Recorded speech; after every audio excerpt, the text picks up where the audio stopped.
Excellent. All right. Well, welcome everyone. My name is Lisa Nowinski, and I'm the clinical director at the Mass General Hospital Lurie Center for Autism. We are so thrilled to have all of you joining us this evening for a really important conversation about the unique needs and challenges of those living with profound autism. We are delighted to have two amazing speakers joining us this evening. I'll take just a minute to introduce them and hopefully not embarrass them too badly. But first, I'd like to introduce Liz Martineau, who many of you know. Liz is the CEO and president of Nashoba Learning Group. She is the parent of an adult son with profound autism, who really pivoted her career partway through her life to become a board certified behavior analyst and shortly thereafter to found Nashoba Learning Group, which provides comprehensive educational services to those affected by autism, with the vast majority of their students with profound autism. In 2013, NLG opened an adult program that serves the needs of their graduates and others like them. They're now serving 67 adults within that program and doing tremendous work. In 2023, more recently, NLG expanded their outreach efforts and co-founded the Profound Autism Summit in partnership with the Profound Autism Alliance. The summit is an annual multidisciplinary conference focused on the needs of those with profound autism, and you're going to hear more about this tonight from both of our presenters. Liz and her team at NLG also created the Profound Village, an internet-based platform focused on those with profound autism that offers webinars and other resources through the platform. Liz, thank you so much for joining us tonight. I'd also like to take a minute to introduce you Judith Ursitti, who's the co-founder and president of the Profound Autism Alliance. Judith has also had a varied career, starting as a CPA by training, but really became immersed in autism advocacy when her son Jack was diagnosed with autism in 2005. Judith has been integrally involved in the passage, implementation, and enforcement of autism insurance reform, and really has been pivotal in helping us and all of us access care for those that we care so much about. She's advocated federally for the original 2006 passage and subsequent reauthorization of the Autism Cares Act, and continues to advocate fiercely at local and national levels. We are really delighted to have both Liz and Judith with us tonight, and I'm going to pass the floor to Judith to kick us off. Throughout the evening, we'll have opportunities for questions and conversations. Please do feel free to share your questions in the chat. I will keep track of those questions and try to moderate some conversation throughout our speakers' presentations this evening. I'll pass it to you, Judith. Thanks so much. Wonderful. It's so good to be with everyone. And up front, I will say I'm flying solo tonight with my son, Jack Ursitti, who is Profound Autism Alliance's Chief Inspiration Officer. So if you hear the stompies or you hear some screaming, please don't be concerned. Those are happy sounds. If they're not happy sounds, you will see me quickly depart the screen, and Liz, I will be tossing it to you. So anyway, that's life, right? I'm sure many of you understand this. Okay, so I also want to say this is not fancy. This is not legal or medical advice. I'm here to share information with you, and I definitely encourage conversation as we go because we're all learning about these things together. So let's talk a little bit. And I have to say, first of all, I'm a little sad because my dog Junior, who's in this picture, just died over the Christmas holiday. He was 11 and he's in every picture because he was always just close by. So that makes me a little sad. But this is my son, Jack, actually swinging in our backyard. Many of you have probably heard over the last probably 5 years or so about a new definition related to severe autism, profound autism. We're going to talk a little bit about that tonight. The autism is defined, as many of you know, in the Diagnostic and Statistical Manual of Mental Disorders. Other things are in the DSM, such as, schizophrenia, ADHD, all sorts of things. Autism is in the DSM, and currently it's divided up in 3 different buckets according to support needs. So you have level 1 autism, which probably would be what we used to call Asperger's, something like that. Level 2 is the moderately functioning people with autism spectrum disorder. And I know people, sometimes don't like that type of terminology. So forgive me, for using that, but it's for those whose support needs fall in the middle, which is a tough place to be, I think, a lot of the time. And then level 3 is essentially those who need very substantial supports. And previously that was known as classic autism, but now it's morphed into something really different. And with this umbrella situation in the DSM, there's kind of been a lot of confusion in the world about what autism is all about, what it means. We hear about it in pop culture all the time. We see it in media, but what is it? And to me, it's kind of like the depictions of it are very much like the show Friends from the 90s. And I have to make a confession, which you may tune out after this, but I never liked Friends. I did not like that show. So if you don't want to listen from this point on, I understand. And I always thought it was kind of ridiculous. I know it's a TV show, but you have these 20 somethings and they're all wearing fabulous clothes and living in these apartments that are super expensive in New York City. Their hair looks great. But I'm not exactly sure what all their jobs are except hanging out in a coffee shop. It just didn't seem like what actual real nitty-gritty life is like. And I've found that to be true in the world of autism as well, when I think about how things are depicted in the media. We have a Muppet now that has autism, which is wonderful, Julia. There's a show on Netflix called Love on the Spectrum, which is beloved and is a very special program. My initial exposure to autism spectrum disorder was Rain Man. I went to the movie theater back in the, I guess, early 80s to see that movie. So that was my first exposure. There's, of course, The Good Doctor. There's a wonderful series on Amazon Prime called As We See It. If you haven't seen that, it stars all autistic actors, and it's really good. But these depictions, when they give the general public an impression about what autism is, you could walk away and you really wouldn't think a lot about what the realities of profound autism are. Other examples, of course, are amazing people like Greta Thunberg, who, has been a Nobel Prize award winner, climate activist. And she talks about how that her autism, under the right circumstances is a superpower. And one of these days I'm going to stop saying, you guys should give me a thumbs down every time I say, There is an influencer on TikTok and on Instagram named Paige Lale.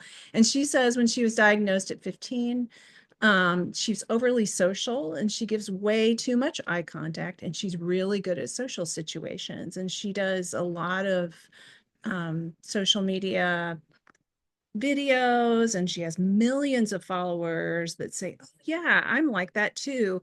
I literally saw the other day on TikTok an autistic self-advocate talking about how they sleep in the flamingo position, and they didn't realize that was an autistic thing. And the post had 50,000 likes, and people were saying yeah, me too, and I'm autistic. So there's all of that information flowing. But there's not as much information flowing about the part of the spectrum that maybe might not be as exciting to, put out there for entertainment purposes. So an example of autism spectrum disorder that's a little different could be my son, Jack, who's upstairs, and maybe he'll come down and say hi if he wants to. There's also my friend, Mohammed, who's from California, and he, loved music. He loved going to concerts, riding roller coasters, but he had, severe intellectual disability, autism, was profoundly affected and needed 24/7 care. This is his mom, Fada, who's a dear friend of mine. We did a lot of advocacy together. She's from California. We worked on passing autism insurance reform legislation out there, and we also advocated in DC for reauthorization of autism cares. And I'm telling you about Fada and Moo tonight because just a few years ago in September, they were home one evening and it was the middle of the night and their house caught fire. And Fada was able to get out of the house, as well as her sister and her niece who lived with them. But Moo was in his upstairs bedroom, and he did not understand the situation, and he did not want to leave his room and come down the stairs. So Feta ran back in, and she stayed with Moo, and they both perished in the fire. So these are the sorts of stories that are so sad to hear. And I will say, human suffering is not specific to any part of the spectrum. I have friends who have loved ones who have level 1 autism, who've died by suicide. Like, there are so many stories that could be told. But in this situation, it really was the profound autism that prevented Moo from trusting, leaving, understanding, and he and his mom were found in each other's arms in his bedroom. So tonight I think about them as I'm talking about profound autism. I think about Jack, and I want to make sure that their stories are understood and told. And it's not to complain, it's not to stigmatize or underestimate their potential, but just to be respectfully honest about the situation so we can help them. It's been hard, I will say, trying to do that. There are others in the community who do have concerns about stigma, and I understand it. And then they also talk about their own personal experience. I was at the International Society of Autism Research. I've gone the last 3 years, and I don't really understand what they're talking about all the time, but sometimes I do. So at this particular INSAR, there was a physician there from Australia, and she is an anesthesiologist, and she's also actually autistic. And she talked about how heterogeneity in autism is being weaponized. And she talked about how she has burnout and how she has times where she is nonverbal. And for me, sitting in the audience and hearing that, on one hand, I understood, it's not easy to be autistic and walk in the world and work and engage. But for those who have profound autism, it's different. It really is just different. And I felt like that was being lost. Others before me who felt like it was being lost were researchers who came together a few years ago to create a report in the Lancet. And so these researchers, many preeminent ones, and the slides at the end, we have I've got references for you if you want to look at the researchers who were involved. But Kathy Lord was really integral in leading this effort. And the Lancet said, we're looking at this, at autism and the changes in the diagnosis and all the activity, awareness, and all that's gone on through the years. And we really don't think that it's been accompanied by improvements in services to people and their families. So they really tried to look at things that they could do over the next 5 years to make a difference for people with profound autism and other types of autism, not just profound autism. Actually, in that report, for the first time, they proposed the designation of profound autism as an administrative term. So we were looking earlier at that slide with the umbrella and the level 1, level 2, level 3 autism. They said, hey, that's the DSM, that's the Diagnostic Statistic Manual definition. That's what diagnosticians use. We need an administrative term that provides some clarity. So they said profound autism. And then, of course, you have to get down into the weeds about okay, what is profound autism? In the Lancet report, these researchers decided that it's for people who are autistic who require 24 access to an adult who can care for them. They can't be left completely alone in a residence, and they can't take care of their basic adaptive needs. It is not appropriate for young children. So they said, if you're 8 or under, that's not applicable to you. It's not something that we would apply to young children. It's something we would apply to people who are probably also likely to be diagnosed with an intellectual disability or something like that. It's also not intended to describe other severe difficulties related to autism, like trauma, life circumstances, family conflict, scarcity of resources. Many people will describe those problems as profound.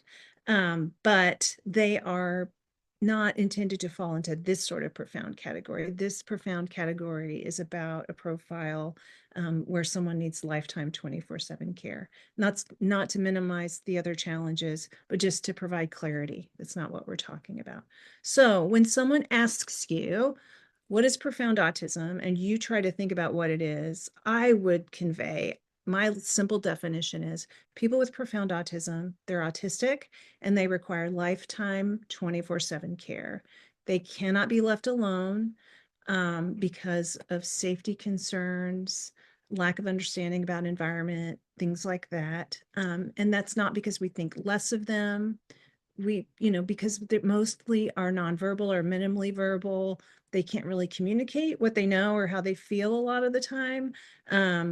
So we don't want to minimize who they are as human beings at all, but we do want to respectfully acknowledge the reality of their situations, which is I can't go next door and borrow a cup of sugar from my wonderful neighbor and leave Jack here alone, because even in 5 minutes, something could really happen that could be catastrophic for him. So I see some things in the chat. I don't know if I need to stop or if I should just keep You can walking. keep on going, Judith. Yeah, we're good. I'll jump All in right, if something keep comes up. going because I want to be able to toss it to Liz quickly too, because I think I'm running out of time. So further work was done on this, and the CDC actually looked at it. Every couple of years they come out with autism prevalence numbers. Right now, they say there's 1 in 36 children are diagnosed with an autism spectrum disorder. So that's that level 1, level 2, level 3.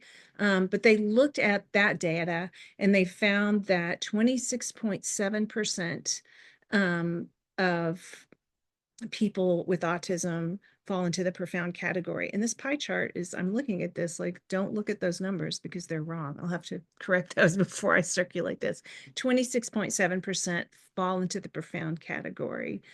So that means essentially, 1 in 4 people with autism fall into profound autism. So why does that matter? Autism's autism. People with autism need love, support, acceptance, inclusion, all those things.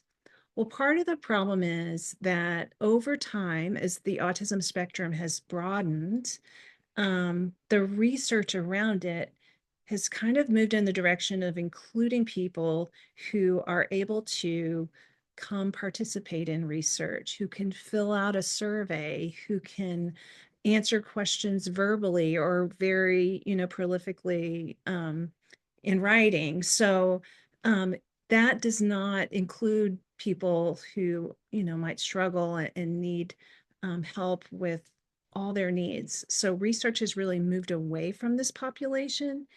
And to back up a little, a lot of times people will say, well, why do we need research in the first place? I just want services. And I would convey to you, just ask yourself these questions, how do we know who needs services and what services they need and what services are evidence-based? That's all accomplished through research. So research is essential, whether you feel like it is or not. And what we found in the research is, as I said before, things are changing. So back in the 90s, 95% of the studies included what would have been considered profound autism, that profile. But then through the years, it's changed. And now current studies indicate that, let me move forward a little bit. As an example, the US National Database for Autism Research, the US National Database indicates out of the 50,000 participants in 2012, only 11% had IQ below 85. So that essentially means there's not anyone with profound autism, or very few in that research. Another study was done in 2019 where there was a review of studies and only 6% of the individuals included had intellectual disability. So again, 94% of the participants did not have an intellectual disability. So that means they didn't really have profound autism. 8 out of 10 studies showed selection bias against those with intellectual disability. Also, there was research recently published in JAMA, the Journal of the American Medical Association, and it was talking about how intervention amounts and outcomes don't necessarily jive, and you don't have to put in a lot of intervention hours to get good outcomes, which sounds great, right? Yay, cheaper, better, easier for everyone. What they didn't include in that sample were people with profound autism, and they didn't really disclose that. It's very fuzzy. So when you look at research, ask yourself, does this include people who might be really challenging to include? Because that's going to affect the results.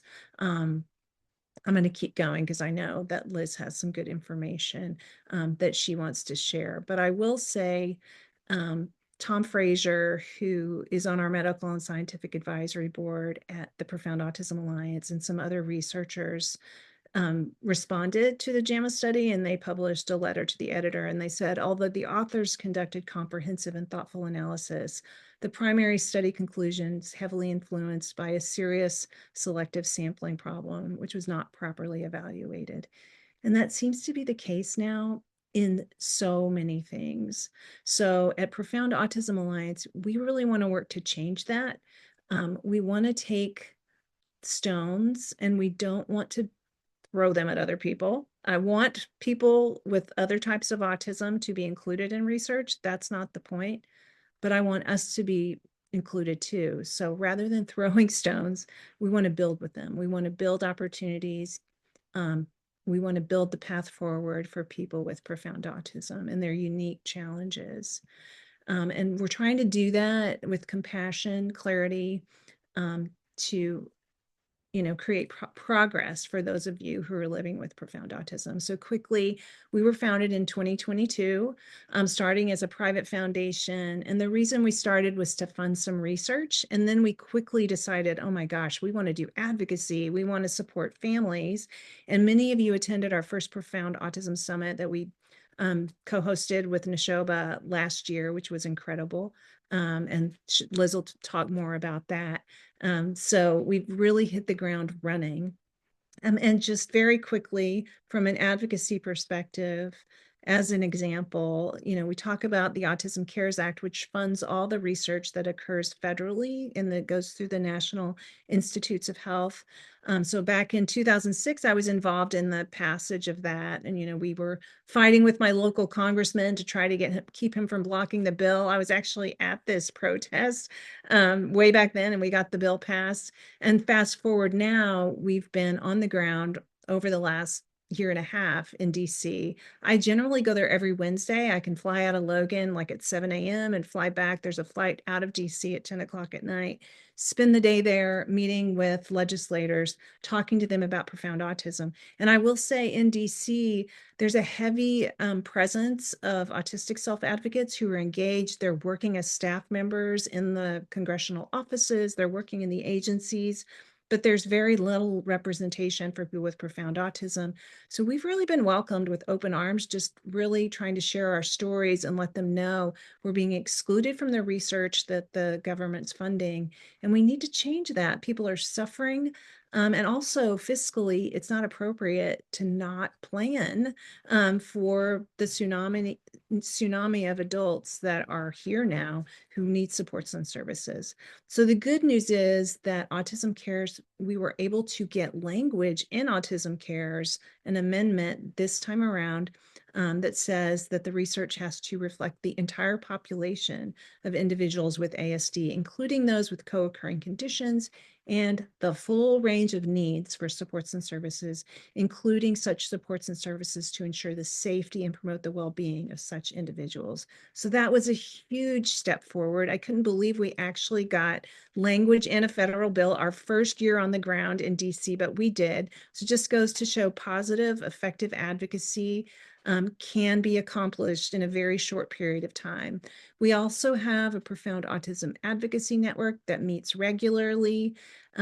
We have state groups that are growing, and we also have some special interest groups that are meeting regularly now in starting 2025, specific to day habs, housing, and safety.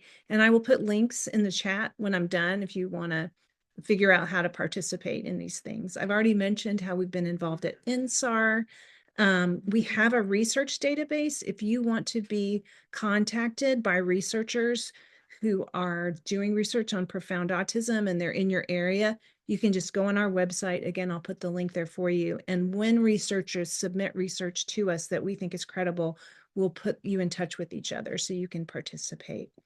Many of you, I think, are already part of our online support group, which is Caregivers Connected. It is a wonderful place for us to just be there, share information, give virtual hugs to each other. The group is 100% people who are caregivers of those with profound autism. We have a sibling action network. They've had Hill Days. They have monthly sibling action network meetings for support for action led by my daughter, Amy. And then, of course, our Dignity Project is an opportunity for people to share stories about profound autism, but we want to make sure we do it respectfully, maintain the dignity of people with profound autism, because they deserve that. They deserve privacy and dignity, but their stories must be heard. They must be told. So we're trying to facilitate that. Very quickly, I will say too, one of our exciting accomplishments, I think, over the last year has been the funding that we did for Echo Autism Intense Behaviors. It's ongoing. What it is essentially is twice a month, prescribing physicians from all over the country get on a Zoom and they talk about a case of someone who's autistic, who has really intense behaviors. My son has gone through terrible SIBS this last year. So that's an example of what these intense behaviors would be.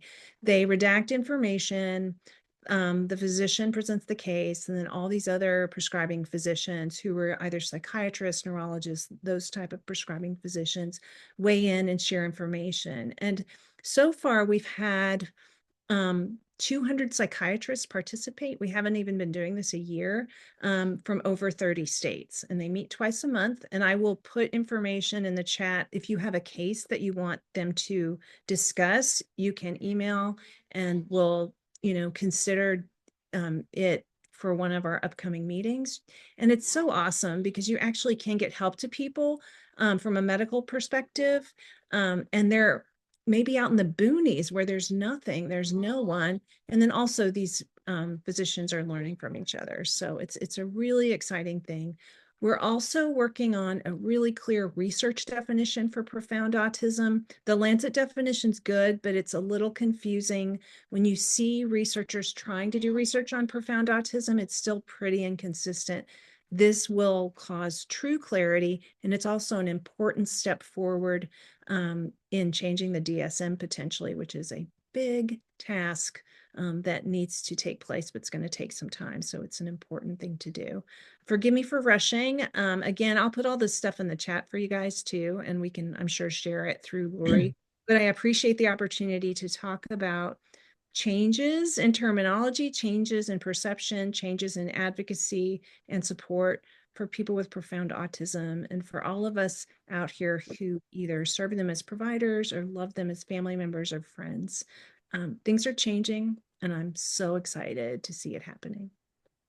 Judith, thank you so much. That was really helpful and wonderful information. We will get your final slides from you and share those with all of our participants. We've had a couple of comments come through the chat or questions, and I think before we pass it off to Liz, I may toss a few of these your way just to sort of weigh in. Joyce had a great question asking about IQ and profound autism. Can you speak to, and I'm happy to sort of weigh in as a clinician, but can you speak a little bit to sort of the variability that we can see in IQ in profound autism? Does everyone with profound autism have a similar IQ, or is there some variability there? There's variability. I will say the project that I mentioned where we're creating a clear research definition for profound autism, they use this process called the Delphi process, where they're trying to come to consensus about what are the real factors around profound autism. And the researchers all have a lot of different thoughts about that. And IQ is really one of the main sticking points that they're talking about. Everyone agrees that it's really, about support, lifetime 24/7 care, but they can't come to a conclusion on IQ. Part of the issue is there's not a reliable way to measure IQ. So right now it's up in the air whether or not that research definition is going to include IQ. It may or may not. I believe the results are going to be announced at INSAR, which is in Seattle in May. So stay tuned for that, because even the fancy PhDs and MDs can't agree on IQ. I think from a practical perspective, just walking in our community, most of the people that I know present with an IQ that's below average for sure. Probably in the severe category or below, but that's me talking as Judith Ursitti, MD, which stands for, my family says moral director. So doesn't mean anything.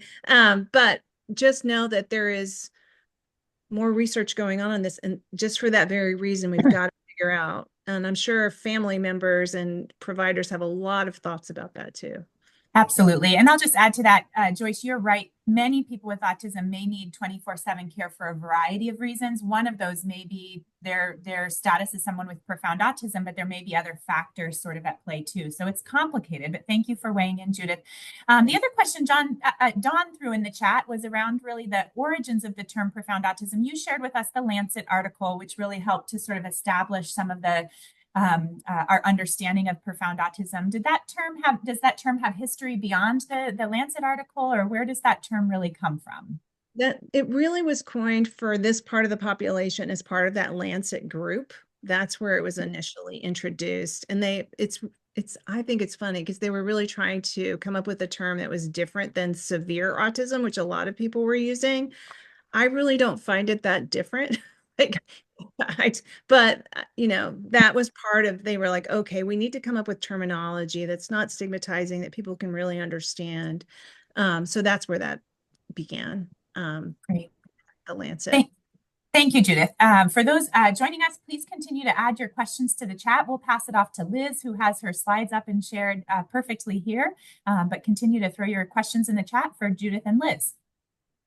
Great. Thanks so much. And it's always hard to follow Judith. And before I talk about the summit, it's sort of everyone has a different path to caring deeply about profound autism. Many of us and many of you are parents first. But for me, I came at this as, how can I provide services? So Judith went into advocacy, which she is amazing and brilliant at. I didn't think I was so much. So I immediately worked on, what could I do? What could I organize? How can I start something to help folks? So that's where Nashoba Learning Group came from way back in 2002, when the wave of autism was sort of just happening. And, I was told when my son was diagnosed, it was 1 in 5,000 or 1 in 10,000. And that's really where things were back then. So we created a program because my son needed it, many other people needed it. And we had a vision to do it in an individualized way, comprehensively, and really engaging the family, because as a parent, I understood autism is 24/7 and the family needs to be fully engaged. So we created Nashoba Learning Group. We started from 2 students and have grown to now 137 students and 67 adults, always with the same mission, the mission of enabling children and adults with autism to function with the greatest possible productivity and independence in the community, in the home, and the workplace throughout their lives.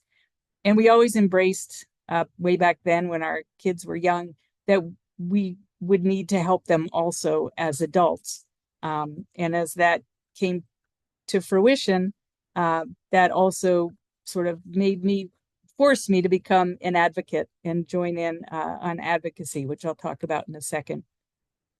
And, we started back then, autism was mostly probably profound autism, but as the spectrum broadened and deepened and a school district started dealing with these large numbers of individuals who needed support, the school districts got pretty good at it, and they were able to help all but those who had the most intensive needs. So sort of naturally, our specialized school became specialized on profound autism. And again, as the adults aged, we went around to see what was out there for them. And, it's sort of in Massachusetts, we're a little bit spoiled. There are multiple quality school programs that specialize in serving those whose autism is a couple with intensive needs. And when I started my school, I was able to design it around the the population I wanted to design it around, and our state created the tuition based on the services that we were going to provide, which I didn't realize how great that was until realizing that the adult world is set up very differently. So there is a model, two different models of adult services that have been around for decades that really aren't optimized to the needs of those with profound autism. The model is not designed for them. They're trying to fit into something that doesn't really meet their needs. And because it's designed for people with less intensive needs, the funding is not sufficient for those with the highest needs. So that forced me to do something I'm not particularly good at and become an advocate and work together with the great advocates around us, like Judith Ursitti and Kathy Boyle and Nan Leonard and Maura Sullivan, to really try to focus on profound autism and adulthood. We created our program. We made it look a lot like our school, only it's funded less than half as much per person. And we persist through fundraising, and we rely on the generosity of foundations and individuals to provide our services. And that's not sustainable for anyone, and it certainly limits our ability to grow when we know there are hundreds and hundreds just in Massachusetts of adults with profound autism who really need intensive services. So we're working hard to advocate for that. And at the state level, also, there will be advocacy needed at the national level. But really, it's can we create a model that is designed for this population? So as part of offering the adult program, as part of advocacy, it really became clear to us that, we couldn't serve everyone ourselves, and we needed outreach, and we needed a way to help, frankly, organize and make visible the whole community of people who support those with profound autism, because they are kind of invisible at the government level. We have people like Judith, but, our kids can't go and lobby and speak for themselves, and so they're often ignored. And so that led to the Profound Autism Summit and Profound Village as outreach efforts. And let's talk about the summit. First, and importantly, we pulled Catherine Johnson and Judith Ursitti, and I are co-chairs of the summit. It's a labor of love, and luckily Catherine does most of the legwork, thank goodness. And Judith does a lot of the help with recruiting and getting speakers there. But the idea was to have a multidisciplinary conference that brought together all the groups that care about profound autism. So BCBAs, there are plenty of BCBA conferences, but it's hard to find a session or two that really is focused on profound autism. I'm sure in other psychology and medical conferences, the same is true. And there hasn't been, as far as I know, for a number of years, any conference that really is designed for caregivers to come and learn and be together. So we created the conference, the first one in 2024, 1 day and 2 tracks. We really, obviously we didn't know how many people would actually come, but we were overwhelmed by the response. 561 folks came from 35 different states. And really importantly, it was a really nice mix of parents and caregivers and siblings with professionals who were BCBAs and professionals who were medical or psychiatrists, psychologists, etc. And quite a few folks who actually provide services as well, which was a great way to have everybody together. It was wonderful energy. It was wonderful to get the attention that we got. And we did get some good attention from the highest levels of our state government, which is helpful. They know we're there. They know we're a force. And so we're really excited to build that and to build our clout as a group to both enhance the care that our individuals with profound autism receive and to make sure that they get the attention and the funding and support they need. So we're very excited about the upcoming conference. It's at the Boston Sheridan on April 10th and 11th. We'll have up to 3 sessions per time slot. And with 2 days, we have well over 40 speakers. And we have had the ability to add a lot of topics that we weren't able to include last year. We have hotel block across the street at the Back Bay Hilton. And we are really looking forward to being able both to have some really intensive time for learning and also to have time for people to be with each other, which I do think was a wonderful benefit of the conference last year. Is, you know, we had our place. We had our place for all the parents and the different professionals to be together and learn together. So, you know, an amazing lineup of speakers. We have some standouts from last year and a lot of new folks. We have 44 sponsors so far, the most of whom will have exhibit tables, so places to share information. And we've added, as I say, we've added so many topics, including things like medical care tolerance, sleep, water safety, neurological conditions, catatonia, end-of-life care. We have sibling panels and parent panels and special needs planning panels to really talk about how people can make sure their individuals are cared for when they're no longer there. They have sessions on trauma-informed care, on different treatments, on self-injurious behavior. You were just really excited by the lineup of speakers and the lineup of topics that we have. So we encourage all of you to come and to encourage those you know, who are in this community to come. There's links here to register and get more information. And we also encourage you to join Profound Village, which we created as a way, since the summit is only once a year, to sort of continue to build our community and have a forum in between the summits. So, for example, we have most of our conference presentations from last year are available for viewing. And then we've been having a couple webinars every month. We had one earlier this week on trauma-informed care. We had one on yoga. We've had all different topics that folks in our community tell us they'd like to know more about and are important. So we encourage you to join. It's free to join. And we have currently 875 members from all over the US and many other countries.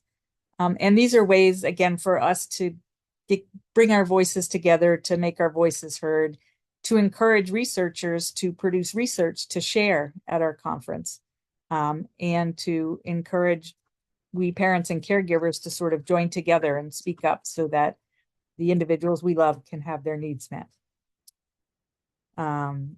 That's all I've got. That's just a home screen, just showing some of the various things that we have. But I think we are open for questions. Absolutely. Liz, we've got one in the chat from Kathleen. And Kathleen, I think you may be directing this to Liz with regard to the programs at NLG. But Liz, can you tell us a little bit about sort of the model of care that you use at NLG, including both ABA and other services? Yeah, so I mean, we are a comprehensive ABA program and use ABA techniques throughout. But our behavior analysts work very closely with speech, OT, and PT, and work with those disciplines together to serve each individual. And, you know, we also have certified special needs teachers as well.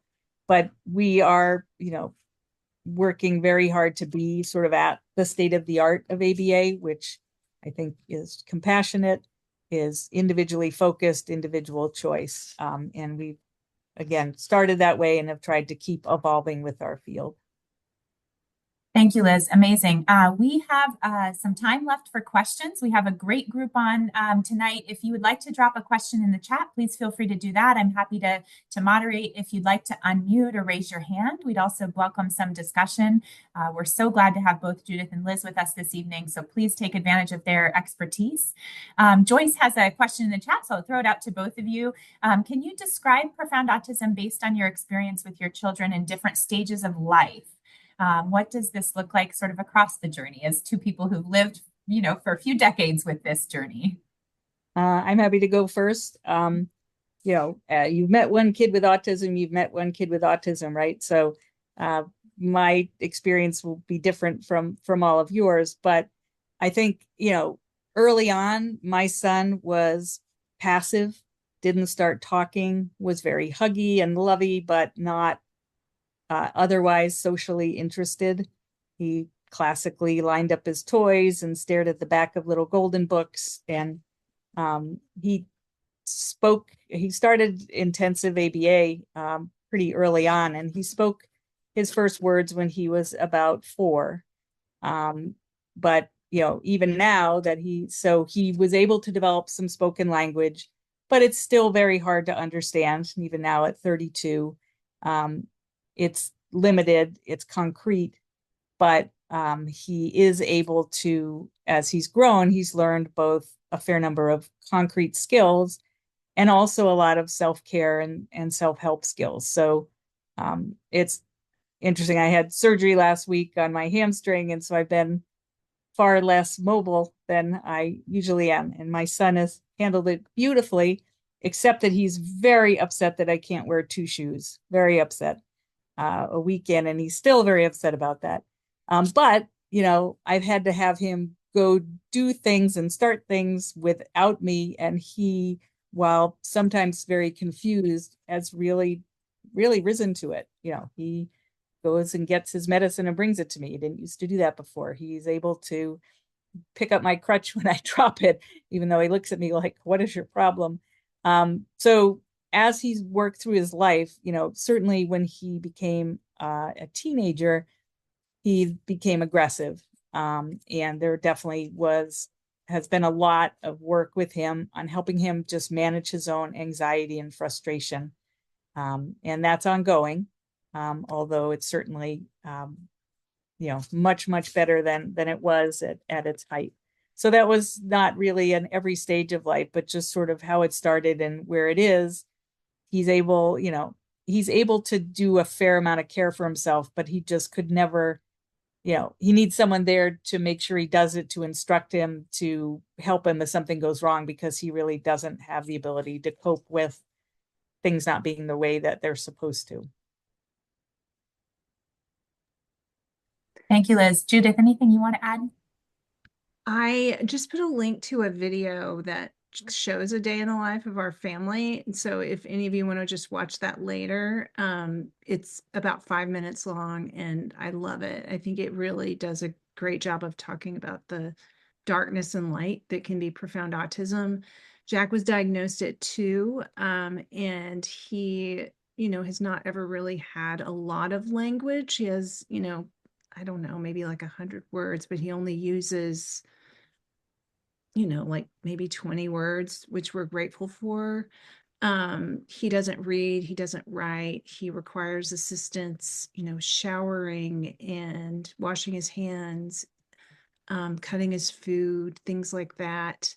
But he's also, those are all hard things, not super hard, but they're things that just require support. He can't be left alone because he can have really dangerous behaviors. He's also super funny. Last night we were just hanging out in the kitchen, just laughing. He runs for exercise. He ran on our high school cross country team with a guide. He was the first athlete to do that. So, he's out in the community doing things that other people do, and even things other people wouldn't think of doing. So, first and foremost, he's a person. He's a part of our family, a part of our community, and he really needs and deserves a place in the world. We've gone through lots of different things. He's suffered immensely because of, the profound autism that he has. Most recently, over the last 2 years, he's suffered from really horrific self-injurious behavior that we've struggled to find help for. And fortunately, I will say, shout out to Mass General and our care team at Lurie. Honestly, we finally found some relief, but Jack had and still experiences self-injury where he bites his tongue, and he bites it, really in damaging ways. And it became so bad that he's lost about 25% of his tongue. and has been hospitalized. You know, there was one night where he, almost bled out. We didn't realize what was happening. So it's been traumatic for him. There have been, times where we just didn't know where we were going to get help for him. And those types of what they call behaviors, many providers just would never support someone like that, so it's hard to find programs, services, supports, even healthcare providers who know what to do with people who are experiencing really difficult things like that. So it's been hard. It's been amazing. I'm grateful for it, but Profound Autism, as I said, the reason we started Profound Autism Alliance is to really try to find some solutions for people like Jack. Thank you both for sharing your experience. I think that's so helpful for the group to hear. We do have a couple questions in the chat, but I'm going to pop over to Jeanette. Jeanette, if you're with us and would like to unmute and ask your question to Judith and Liz, we'd love to have you pop on. Hi, my name is Jeanette. I guess I just need some advice, I should say. So I'm a mom of two on the spectrum. My son is 6 and my daughter is 5. They were both diagnosed at the age of 2. And Judith, when she shared her story about her friend passing in the fire, I was literally tearing up. So my son is very verbal. Now he's verbal. He is very much so aware of like, mommy, fire, hot, we have to go. Now my daughter, who's 5, she is not, she just knows, oh, fire, hot. So I guess, like, how can I teach that to her? Or like, would she like really ever understand? Of course, like, as her mom, I would go back, right? And I would, again, it's just, sorry, get a little teary because they're our children and we want the best for them. And excuse me, and it is hard. But I guess I'm just, how can I explain that to her so she can understand? Yeah, well, fortunately, Theta, after she and Moo passed away, members of their family and community set up a website, and I will put this in the chat for you. There's a website that actually talks about how to do that. It's called the September 26th Project. That's the day that they died. So I've just put it in the chat for you, and my heart goes out to you. I have those same fears too. We actually set up a safety plan for our family after Theta and Moo passed away, because we knew that Jack probably would not come out of his room if there was a fire. So we ended up getting a hatchet and a ladder, which sounds kind of extreme. But September26th.org, that link will give you lots of really good information. So I really encourage you to check it out. Thank you. Thank you, Jeanette, for your question, and Judith for that helpful resource. We have a couple of folks in the chat, and I think joining us this evening, who have younger children and are wondering if the summit would be an appropriate place for them to come. If kids are still not quite 8, if they maybe haven't been or are just newly identified as having more profound autism, what would you say? Would they be welcome and able to attend the summit? Do you think it would be helpful? I mean, of course, they're more than welcome. And I think it's always nice to start connecting in with the community. And a lot of the talks, the safety, the water safety, sleep, all those things are very relevant to younger children as well. So they definitely would be welcome and I think benefit from the conference. Yeah, and I want to say, I mentioned, the Lancet said that the term is inappropriate for children under the age of 8. I think they meant that in like a really official capacity. Some children, you'll know probably earlier on that they're likely going to fall into that category. So if you feel like you could use information, you should, be there, come. It's such a wonderful environment of support and information. I think you'll just really get a lot out of it. So I encourage you to come. Thank you both. We'd have just a couple of minutes left before our hour is up tonight. Kathleen, I see your question in the chat about supported typing strategies, and I don't know that we'll have enough time to really fully address that tonight, although functional communication is so important for this population and for folks with profound autism. But Liz or Judith, I wonder if you have any last words that you'd like to speak either towards functional communication or supported typing, or we have another question about the need for intermediate care facilities. And I don't know if either of those spark your interest or if you have anything you'd like to sort of share with the group in our final minutes. I'll just jump in super fast on that. So I think something that's very exciting with the new version of Autism Cares is there's reference to research around communication. So I think with things like, that are emerging that you hear about, it's super important that you have research to support it. And you may be like, well, why? The reason why is because you want providers who are going to provide the services, who know what they're doing, who are credentialed.